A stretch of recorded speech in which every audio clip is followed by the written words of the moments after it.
Dan kita ingin mengulas juga ASEAN ini dari sudut dan juga konteks segala perbincangan yang dibawa di sana. Saya nak membawakan pakar kita Dr. Siti Darwinda Muhammad Pero, Timbalan Dekan Pendidikan dan Inovasi Pusat Pengajian Antarabangsa Universiti Utara Malaysia. Assalamualaikum Dr. Siti, selamat pagi. Terima kasih kerana bersama dengan kami pada pagi ini. Assalamualaikum dan selamat pagi Najib. Waalaikumsalam, selamat pagi. Doktor, sejauh mana mungkin pada pandangan doktor sendiri melihat kepada kerjasama ekonomi dalam kalangan anggota ASEAN? Yang pertama, mungkin dari sudut bagaimana mungkin ASEAN untuk mencatur dan juga mempelbagaikan ekonomi mereka melangkaui sektor tradisional dan juga industri, dan apakah industri baru yang baru muncul ni mungkin, dan juga bagaimana untuk kita melihat ini bergerak ke hadapan dalam konteks ASEAN sendiri, doktor? Terima kasih Najib. Soalan yang sangat panjang sebenarnya untuk saya simpulkan, tetapi saya harus akui bahawa ASEAN Economic Community itu adalah satu usaha yang saya rasa sangat penting dan merupakan satu agenda dalam ASEAN yang menunjukkan pencapaian yang positif, ya. Tetapi selalu kejayaan ini dipinggirkan dan tidak diulas dengan sepatutnya. Kita banyak menerima kritik berkenaan kejayaan ASEAN berkenaan dengan isu-isu Myanmar, isu-isu sustainability issues yang mengatakan ASEAN ini tidak mempunyai pendirian, yang mengatakan ASEAN ini kurang relevan pada masa sekarang. Tetapi daripada sudut ekonomi, terutamanya melibatkan usaha ke arah agenda ASEAN Economic Community, saya melihat ialah merupakan satu agenda yang penting dan menunjukkan perkembangan yang sangat positif, terutamanya sekali semenjak kita bermula dengan perjanjian ASEAN Free Trade Area seawal 1992, ya. Kemudian di kalangan negara-negara ASEAN ni kita terus menunjukkan prestasi yang membanggakan daripada sudut perdagangan, perkhidmatan dan pelaburan dan sebagainya. Dalam dekad yang lalu, contohnya ASEAN punya pertumbuhan tahunan sebenarnya melebihi pertumbuhan ekonomi tahunan dunia. Okey, ASEAN sebenarnya pada tahun lepas, dekad yang lepas mencapai sehingga almost 3.8%. Dunia pula menyaksikan pertumbuhan ekonomi dalam 2.6%. Dalam dekad yang baru-baru ini, data yang telah dikeluarkan oleh Indonesia sebagai host kepada ASEAN Summit menunjukkan pertumbuhan ASEAN ekonomi telah meningkat lagi, menunjukkan 4 ke 5% pertumbuhan ekonomi tahunan. Jadi saya rasa ini adalah satu petunjuk yang positif bila kita membicarakan tentang usaha ke arah kerjasama ekonomi serantau dalam ASEAN. Contohnya baru-baru ini dalam sebagaimana kita mengatasi atau kita bekerjasama mengatasi isu-isu dalam COVID-19, kan, data daripada ASEAN juga menunjukkan bahawa kita telah menunjukkan bahawa kita punya ekonomi, kita punya KDNK negara-negara ASEAN melepasi paras pandemi dengan 3.3 triliun kita punya KDNK, dan ini diunjukkan berkembang seterusnya sebanyak 5%.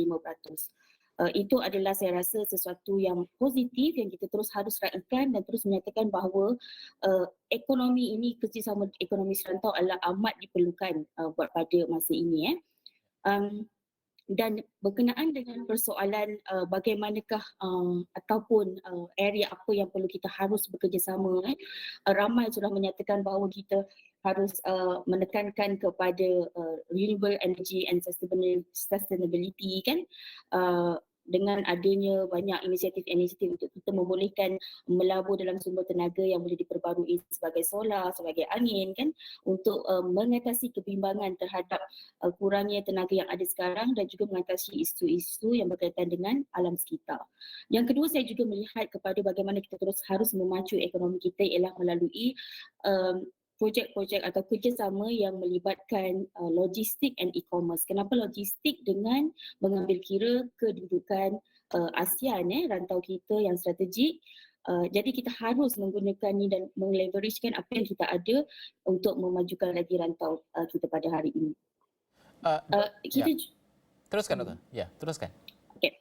Dan kita juga harus cuba fokus kepada satu area yang saya rasa Malaysia sangat cemerlang dalam perkara ini, iaitu healthcare technology, healthcare tourism, healthcare industry, supaya menarik minat daripada pelabur-pelabur luar untuk sama-sama datang dan melabur di bidang yang kita usulkan ini.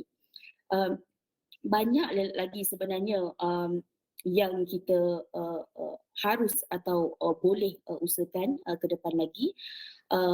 Tetapi apa yang penting sekarang ialah kita juga harus melihat kepada cabaran-cabaran yang akan kita hadapi dalam masa sekarang dan juga ke depan nanti, Najib. Okey. Dr. Siti, bagaimana kita melihat bahawa banyak perkara yang Dr. Siti sentuhkan, tapi kalau kita melihat juga kerjasama ASEAN itu tidak hanya melibatkan 10 negara anggota, sebaliknya ASEAN dan juga negara luar itu, ASEAN campur 3, ASEAN campur 6 dan sebagainya. Bagaimana ini boleh diperkasakan? Kerana tatkala kita melihat Eropah dan juga negara barat memberikan tumpuan kepada rantau ini sebagai rantau pertumbuhan dengan populasi lebih 700 atau lebih kurang 700 juta warga ASEAN, mencatur perkara tersebut perlu berhati-hati kerana kita melihat bahawa kepentingan geopolitik itu wujud, tetapi bagaimana untuk ASEAN memainkan peranan yang neutral pada masa sama melaksanakan kerjasama yang lebih utuh melibatkan negara-negara luar ASEAN ini? Saya rasa apa yang perlu, saya rasa kita ASEAN telah melakukan satu usaha yang sangat baik dan kita bertindak dengan cemerlang dalam menjalankan kerjasama dengan negara-negara luar. Kita ada Regional Economic Comprehensive Partnership kan yang melibatkan negara-negara besar.